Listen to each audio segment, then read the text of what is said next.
Hello, and welcome back to the English Sovereigns podcast series, after a week or so's break due to the Christmas period. Today's episode is the 40th and also marks the last third of the series, and I shall be focusing on the reign of King Henry VII, the first Tudor monarch, in today's billing.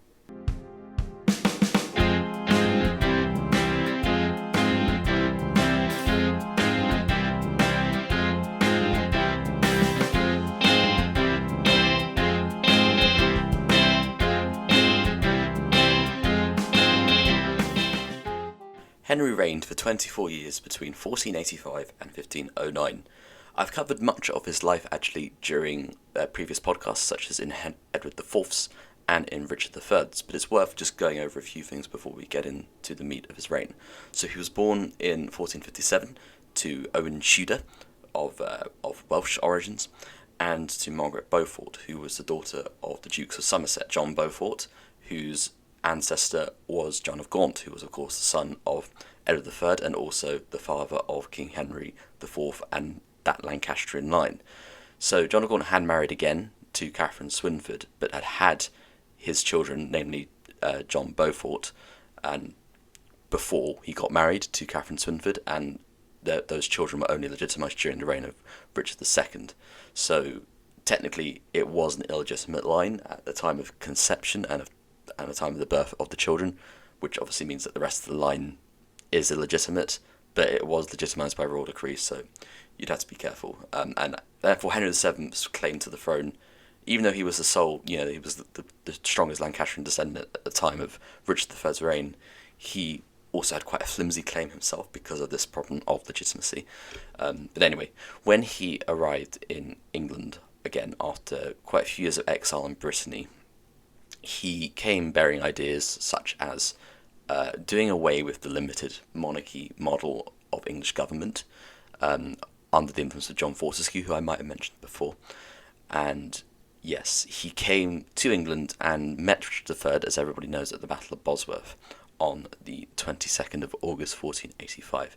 So Henry won this battle thanks to the intervention of Lord Stanley, who couldn't decide which side he was going to go on. Yeah, Henry was quite clever in that he decided to date his reign a day before the battle, so it made it seem like Richard III was the one who was being the rebellious person by attacking Henry, who was the rightful king, by a day. So I suppose that was quite a clever propaganda coup on the part of Henry. But yes, history sees Henry as quite an austere, conservative, a quite tyrannical and harsh monarch, although he brought quite a lot of stability, especially after the tumultuousness of the War of the Roses. I think I largely agree with this characterization. His reign sort of was a departure from limited monarchy to quite a large extent, which had kind of characterized previous monarchs who had to spend a lot of time consulting Parliament to get what they wanted, especially with wars. But also the chief priority for Henry was obviously establishing his own authority, and that meant reconciling the houses of Lancaster and York. So as most people know, he married Elizabeth of York, who was the daughter of Edward IV.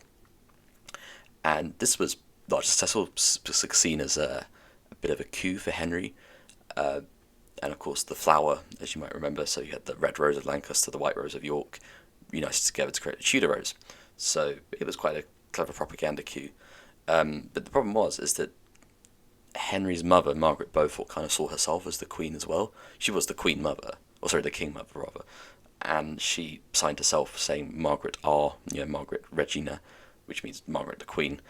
And this was kind of a problem for Yorkists, who kind of thought, well, what is this lady doing? She's not the person we wanted to be the ruler, or the one with the influence that's meant to be Henry and Elizabeth of York.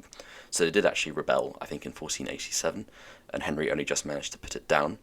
As I've said, Henry did admire the absolutism of the French monarchs. He liked the way that the French monarchs didn't have to consult any kind of parliament to get what they wanted. They could just say, oh, I'd like to invade Flanders, or whatever they want to do, and they'd be able to do it just like that. So this actually happened in, I think, 1492. So the French king decided to just invade Brittany and was able to muster the troops very competently. Henry, on the other hand, was like, oh yes, we must respond. But he had to consult Parliament, he had to get parliamentary money, and that meant Parliament had to tax the people. and the people, not necessarily too happy about this. And it took Henry a good year to prepare. He got to Brittany, and then the French said, "Okay, we'll just pay you off if you let us have Brittany," and Henry accepted it. So this was kind of a sign that even though Henry believed in absolute, sense of absolutism, like he was still quite limited, at least at this stage in his reign, and also just showed kind of how little faith the English had in their own armies. The English armies were previously quite a force to be reckoned with on the continent, but now they were just a shadow of the former selves. So this was kind of an issue for Henry. Henry actually didn't like, obviously, consulting Parliament, and he is known by history as quite a sort of successful auditor, so he would, meticulously go through the account books and, sign off what he thought was right and criticise what he thought was wrong about the accounts. He tried to shore up royal land as much as he could to generate as much income as possible, in order to sort of reassert the authority of the crown, which I can see why he did that, because obviously the crown had been kind of undermined a lot during the War of the Roses. Lack of kingly power meant that nobles could come in and undermine it. So, for example, he suspended the Magna Carta. This was actually after the rebellion of Perkin Warbeck in 1496. This was actually as close as Henry came to losing the crown, because Perkin Warbeck said he was Richard, Duke of York, as in one of the princes in the Tower, who miraculously escaped from the Tower of London and then started a rebellion with the help of the Scottish. And then Henry went to Parliament to get money to raise an army to fight it. Parliament agreed, giving him a grant of, I think, £120,000, which back then is obviously a lot of money. And then the Cornish, annoyed at being taxed, decided to rebel and very nearly took London. But fortunately, Henry prevailed. Well, fortunately for Henry, he prevailed. And Henry only consulted Parliament once more during his entire life. He wanted royal authority to come from itself and not from Parliament, which clearly shows the influence of Fortescue and the sense of French absolutism in Henry's thinking. So as I kind of alluded to, Henry became quite authoritarian after this, and this was accentuated by the death of his heir, Prince Arthur, who had actually married Catherine of Aragon just before he died, which would obviously be one of the grounds for Henry separating from the Catholic Church and indeed Catherine of Aragon in the 1530s. And this, it caused quite an authoritarian streak in Henry. He became very disconnected from any idea of reconciled government, and as I said, he defied the Magna Carta and decided to start selling justice. So justice was no longer done on the principle of, is it just?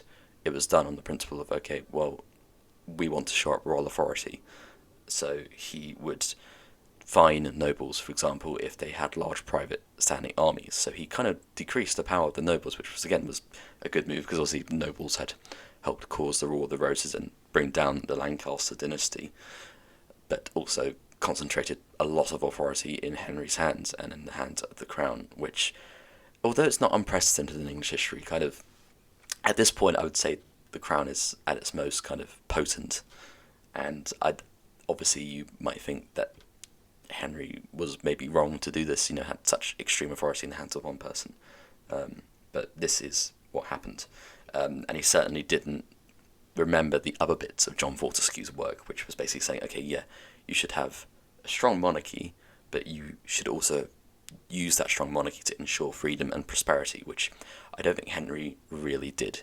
So when he died in 1509, he died having brought some degree of stability to the country, but he was also kind of resented because he didn't really put on great shows of pageantry or anything like that in the way his son Henry VIII obviously would, and he didn't spend as much money. He was a fiscal conservative. So I think the characterizations of history of Henry are pretty accurate, to be honest. So I would say that is that, and I hope you can join me for probably the most famous of English kings in the next episode, that being King Henry VIII. Thank you very much.